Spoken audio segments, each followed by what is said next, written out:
साहब, रवि जी, बहुत बहुत स्वागत, बहुत बहुत आपका सत्कार यहाँ पर। और आपसे ढेर सारी बातें होंगी आज, लेकिन उससे पहले दर्शकों को जरा आज के बाजार का मजमून बता देते हैं। तो आज के बाजार में बैंकिंग शेयरों की जोरदार तेजी देखने को मिली है। एक्सपायरी के दिन, जो कि बैंक निफ्टी की एक्सपायरी का दिन था, बाजार का जोश काफी हाई दिखाई दिया।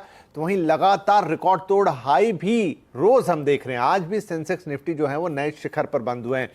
सेंसेक्स 545 पॉइंट चढ़कर 89,987 पे बंद हुआ है। इनफैक्ट इसने 80,000 का वो लेवल भी क्रॉस किया। निफ्टी 163 पॉइंट चढ़कर 24,287 पे बंद हुआ।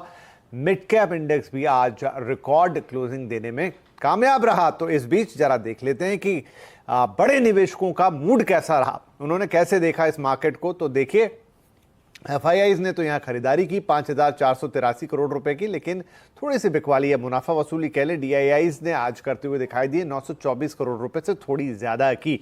तो ये बड़े निवेशकों के सौदे रहे। राइट, अब कल के बाजार के लिए क्या होगा भाई? आज इतनी तेजी, तो क्या कल भी ये तेजी बरकरार रहेगी? बाजार सरप्राइज भी करता है, बाजार आपको अचंभित करता है। तो क्या कल कोई सरप्राइज है या फिर यही ट्रेंड बरकरार रहेगा, ये हमें बताएंगे रवि जी। तो रवि जी, कल के बाजार के लिए आपकी क्या असेसमेंट है? देखिए, जिस तरीके से अब मार्केट ने सबको सरप्राइज किया है विपिन जी, मुझे लगता है कि ये ग्रीन कलर सब पे छा गया है और अभी और बढ़ेगा। फिलहाल निफ्टी के लेवल्स को अगर यहां पर देखते हैं तो मुझे लगता है कि अभी जो मोमेंटम है वो 350 तक, 24,350 तक जाता हुआ नजर आएगा। और अगर उन लेवल्स के पास मार्केट थोड़ा सस्टेन कर जाता है तो 24,500 के लेवल हम बजट से पहले ही यहां पर अचीव करते हुए नजर आ सकते हैं। दूसरा, सेलिंग कहां पर आएगी? देखिए, बहुत ज्यादा कुछ रिस्क रिवॉर्ड में बाइंग साइड का मोमेंटम बहुत जबरदस्त है। एक एक सेक्टर स्पेसिफिक यहां पर तेजी है।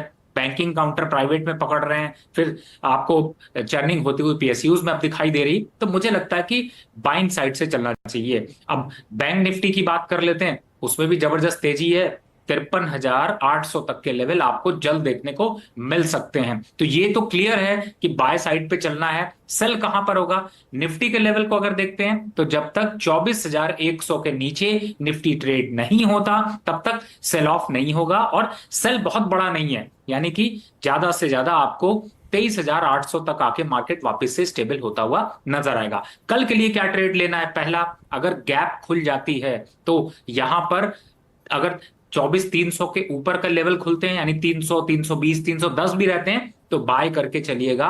टारगेट होगा 24,380 से लगभग 24,400 तक।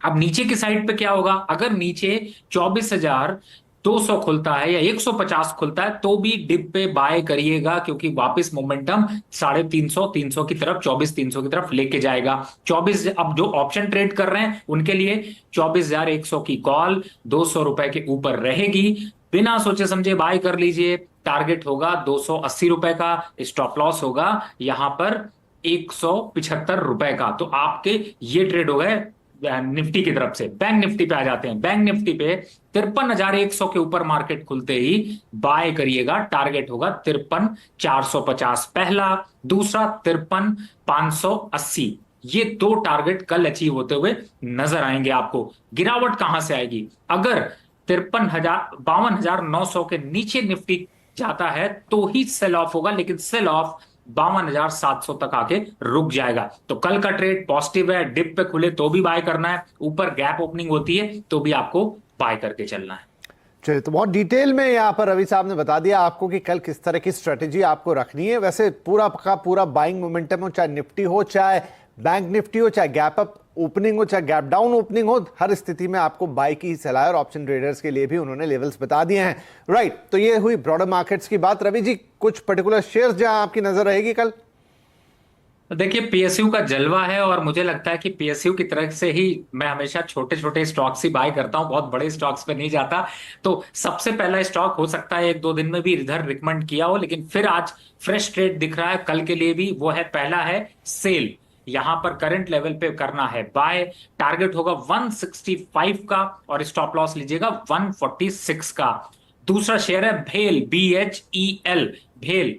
यहां पर करना है बाय करंट लेवल पर। टारगेट होगा 225 का, और सॉरी 325 का। और स्टॉप लॉस यहां पर अगर आप देखते हैं तो होगा 305 रुपए का। तो ये थोड़ा सा अपडेट कर दीजिएगा, मैंने थोड़ा गलत साइन लेवल से यहां पर भेज दिए हैं। दूसरा है एनएमडीसी, यहां पर वापस से रिवर्सल आया है, बाय करना है और करंट लेवल पर 250 पे बाय करिए। टारगेट होगा 265 रुपए का और स्टॉप लॉस होगा 245 रुपए का। चौथा स्टॉक जो कि आपके पोर्टफोलियो में ऑलरेडी है लेकिन चमकने के लिए बढ़ने वाला है, वो है एचएएल। करंट लेवल यानी कि जो भी कल ओपनिंग होती है उस पर बाय करके चलिए। लॉन्ग टर्म टारगेट मैंने वैसे 8,000 दिए हैं, लेकिन मोमेंट्री टारगेट है 5600 रुपए तक। तो कल 5,400 के स्टॉप लॉस से आपको करना है इसको भी बाय। और शुक्रिया आपकी टीम विपिन जी इतनी फास्ट है कि उन्होंने जो मैंने गलत लेवल भेजे थे वो करेक्ट कर लिया है। जी रवि जी, शुक्रिया आपको भी। और